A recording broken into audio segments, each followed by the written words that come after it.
জমিটা আমরা মাঝখান থেকে ভেকু দিয়ে মাটি কেটে দেখেন আমরা পাড়ি বাঁধছি চারপাশে। এজন্যই যে আমরা এখানে বাড়ি করব, যার কারণে প্রথমে কিন্তু আমরা এই পাড়িতে বিভিন্ন ধরনের গাছ, করলা গাছ, বেগুন গাছ, কলা গাছ, ঢেঁড়স মানে সবজির গাছ রোপণ করছি, যাতে আর চার সাইডে হচ্ছে এই ঘাস লাগাই দেওয়া হয়েছে যাতে মাটিটা না ভেঙে যায়। আমরা বালি দিয়ে মাঝখান দিয়ে ভরাট করব, ভরাট করে এখানে বাড়ি করার উপযুক্ত করে তুলব। দেখেন চতুর সাইডে বিভিন্ন ধরনের সবজি গাছ লাগানো হয়েছে, যাতে করে আমরা এই বালিটা ফেলানোর আগ পর্যন্ত এই সবজিগুলো আমরা চাষাবাদ করতে পারি। চার সাইডে কলা গাছ লাগানো হয়েছে, যাতে পাড়ির চার সাইডে কলা গাছ থাকে এবং পাড়িটা শক্ত থাকে।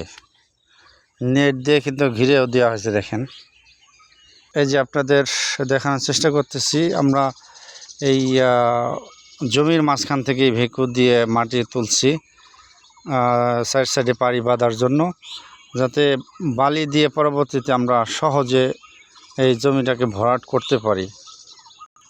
সাইড সাইড না বাঁধলে ড্রেজারের আমরা বালু ফেলাইতে পারবো না। ড্রেজারের বালুটা আনবো আমরা নদীতে, ট্রলার আসবে, ট্রলারে বালি আসবে, সেখান থেকে আমরা ড্রেজারে বালু আনবো, আর সেই বালুটাই আর কি ফেলাবো। বালু ফেলাইলে হয় কি, জমিটা কানায় কানায় ভরে যায়, বালুটা একদম কানায় কানায় বসে যায়, যার কারণে সহজে বাড়ি করা সুবিধা হয়। বাড়ি ধসে পড়ে না, হালকা ভূমিকম্পেও কিছু হয় না।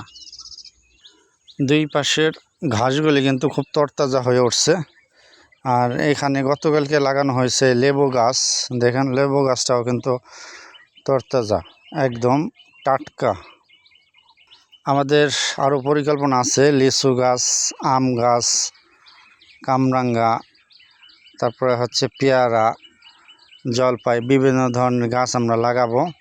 ধীরে ধীরে আমরা লাগাইতেছি, যাতে মাটিটা মানে একটু জোয়ার আসুক, গাছগুলি যাতে দ্রুত তাজা হয়ে ওঠে।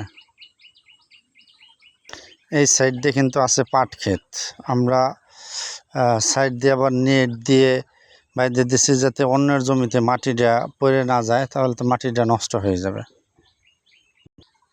তো আপনাদের যদি আমার পরিকল্পনাটা ভালো লেগে থাকে, তাহলে অবশ্যই লাইক, কমেন্ট, শেয়ার করে জানাবেন।